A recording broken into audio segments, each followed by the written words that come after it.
বন্ধুরা, আশা করি সবাই খুব ভালো আছেন এবং সুস্থ আছেন। আমার মতো আপনারাও অনেকেই হয়তোবা যশোর থেকে খুব কম খরচে বেনাপোল বা বর্ডার পার হয়ে ভারতে পৌঁছাবার প্ল্যান করছেন। আর আমাদের আজকের ভিডিওটা তাদের জন্যই। বলতে না বলতেই দেখুন আমাদের আজকের ট্রেন কিন্তু এসে হাজির। এটি একটি লোকাল ট্রেন।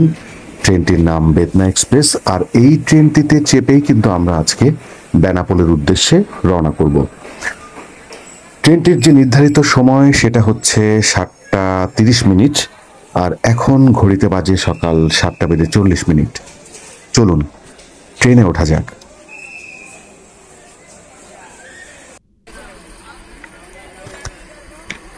আলহামদুলিল্লাহ, আমরা ট্রেনে উঠে পড়েছি।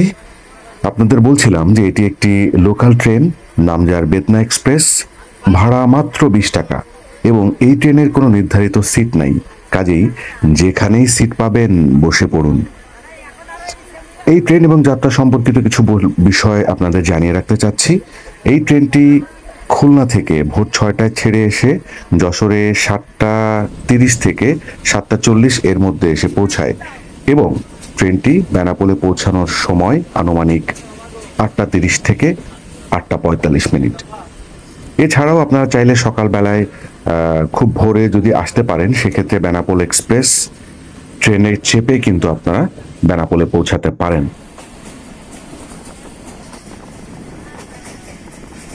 আমরা চলে এসেছি খুব কাছাকাছি বেনাপোলের। আর কিছুক্ষণের মধ্যেই আশা করছি আমরা বেনাপোল স্টেশনে গিয়ে পৌঁছাবো।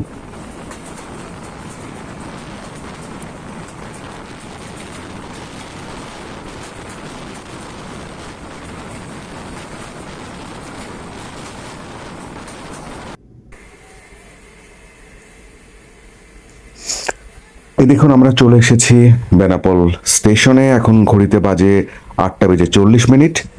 আশা করছি আমরা খুব দ্রুততম সময়ের মধ্যেই বেনাপোল পোর্ট হয়ে ভারতে পৌঁছাতে পারবো। বেনাপোল স্টেশনের বাইরে আপনারা কিন্তু এরকম অটো স্ট্যান্ড পাবেন একটি, এবং এই অটো স্ট্যান্ডে কিন্তু আপনাদেরকে দরদাম করেই কিন্তু উঠতে হবে। তারা সাধারণত 20 টাকা থেকে 25 টাকা করে ভাড়া চায়, কিন্তু এরকম যদি একটু এগিয়ে এসে এরকম অটোতে যদি উঠতে পারেন, সেক্ষেত্রে আপনারা মাত্র 10 টাকা দিয়েই কিন্তু বর্ডার পর্যন্ত পৌঁছাতে পারবেন। আর যদি আপনারা এই অটোতে করে না আসতে চান, হেঁটে আসলে খুব সম্ভবত 15 থেকে 20 মিনিটের মধ্যেই আপনারা কিন্তু স্বাচ্ছন্দ্যে বেনাপোল বর্ডার পর্যন্ত চলে আসতে পারেন, যদি কোনো ভারী লাগেজ আপনাদের সাথে না থাকে। আমি এই অটোতে করে এসেছি মাত্র 10 টাকা ভাড়া দিয়ে।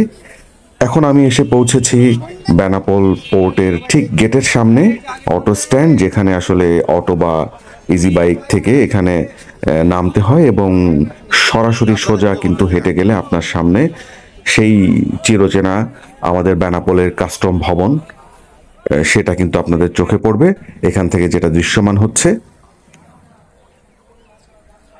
কাস্টমস এবং ইমিগ্রেশন কমপ্লিট করে আমি এখন পৌঁছে গেছি ভারতের পেট্রাপোলে।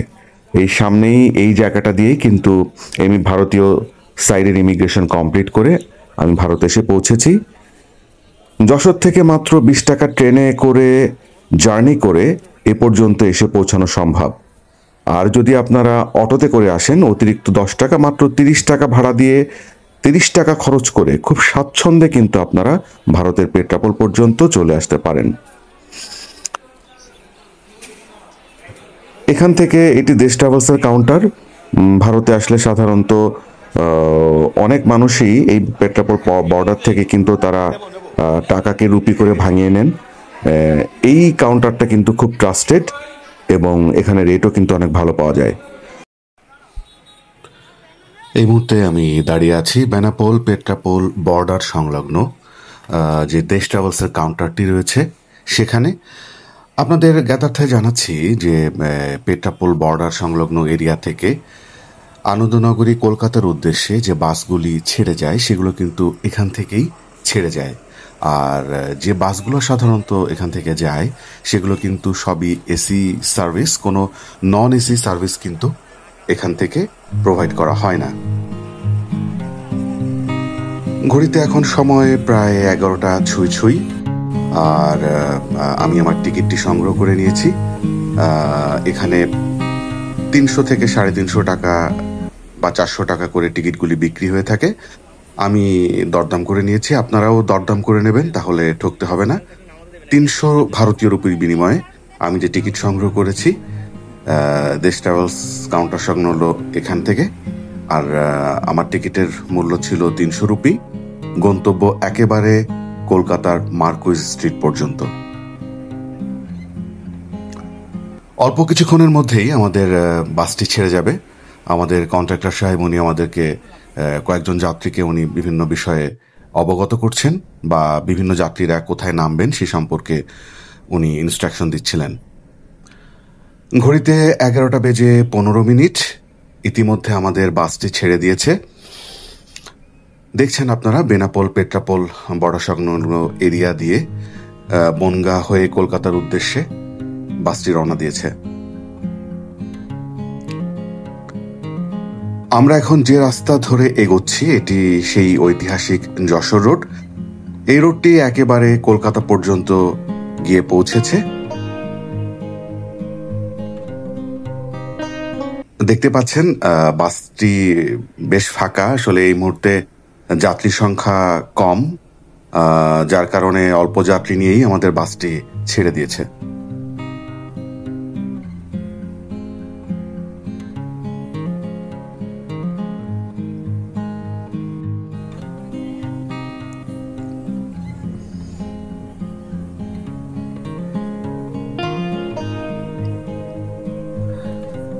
যশোর রোড ধরে এগিয়ে চলছে আমাদের বাস, তবে রাস্তায় মাঝে মাঝেই একটু জ্যাম হচ্ছে, যার কারণে হয়তোবা কিছুটা দেরি হওয়ার সম্ভাবনা রয়েছে।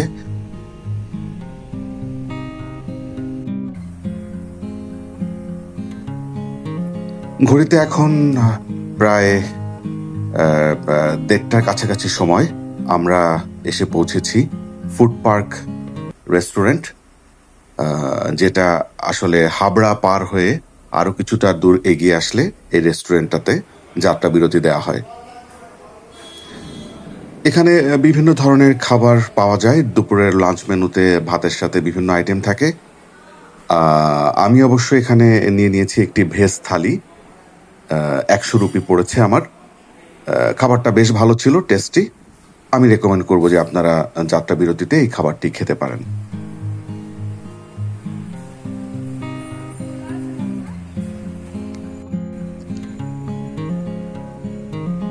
আধা ঘন্টা মতো যাত্রা বিরতি দিয়ে আবার আমাদের বাসটি ছেড়ে দিয়েছে। আমরা এখন এসে পৌঁছেছি বারাসাতে, এবং আপনারা দেখতে পাচ্ছেন প্রচুর বৃষ্টি হচ্ছে বাইরে, যার কারণে বাসটা তার যেই প্রত্যাশিত যে গতি, ড্রাইভার সাহেব সেই গতিতে চালাতে সমর্থন হচ্ছেন না, এবং ফলশ্রুতিতে হয়তোবা আমাদের কলকাতা পৌঁছাতে কিছুটা দেরি হয়ে যেতে পারে।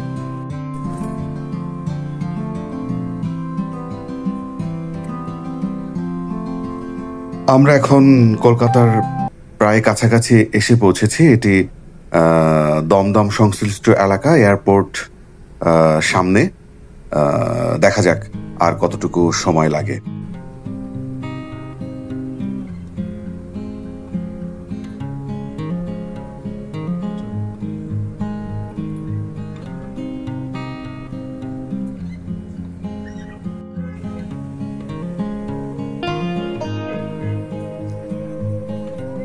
আমরা কলকাতা শহরের ভেতরে পৌঁছে গেছি। এই মুহূর্তে আমরা একেবারে মার্কুইজ স্ট্রিটে এসে পৌঁছেছি, আমাদের যে গন্তব্য সেখানেই। তবে বেশ জ্যাম ছিল এয়ারপোর্ট সংলগ্ন এরিয়াতে, যার কারণে কিন্তু আমাদের পৌঁছাতে দেরি হয়েছে। আমাদের বাসটি রওনা দিয়েছিল জাস্ট 11:15টার সময়, এবং এখানে এখন এসে পৌঁছেছি তখন কিন্তু ঘড়িতে বাজে একেবারে 4টা, বিকাল 4টা বেজে গিয়েছে। এই মুহূর্তে আমি আছি কলিং স্ট্রিটে। এখানে আমি যে হোটেলটিতে থাকবো, হোটেল ইনশা।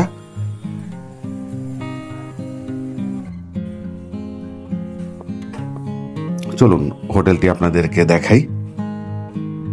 এটাই আমার রুম।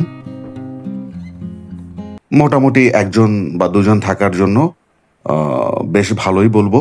তবে সবচেয়ে যে বিষয়টা ভালো লেগেছে সেটা হচ্ছে যে এদের যেই ওয়াশরুম আছে সেটা বেশ পরিষ্কার পরিচ্ছন্ন, এবং যে বেডশিটটা তারা দিয়েছিল পরিষ্কার। ফ্যান ছিল রুমে, এসি ছিল রুমে।